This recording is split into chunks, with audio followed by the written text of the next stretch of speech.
বিএনপির ভারপ্রাপ্ত চেয়ারম্যান তারেক রহমান বলেছেন, রাষ্ট্রের সুরক্ষায় উপযুক্ত শিক্ষা ব্যবস্থা প্রয়োজন। প্রতিটা মানুষের মধ্যে সুপ্ত প্রতিভা আছে, সেই প্রতিভা বের করে আনতে হবে।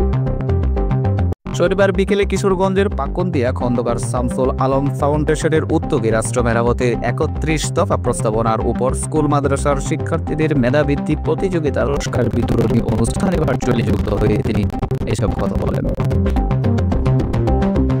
বিএনপির ভারপ্রাপ্ত চেয়ারম্যান বলেন, পুরো শিক্ষা ব্যবস্থাকে সাজিয়ে তুলতে আধুনিক জ্ঞান, বিজ্ঞান, উদ্ভাবনী প্রযুক্তির সময়ে নিজেকে দক্ষ করে তোলার কোনো বিকল্প নেই।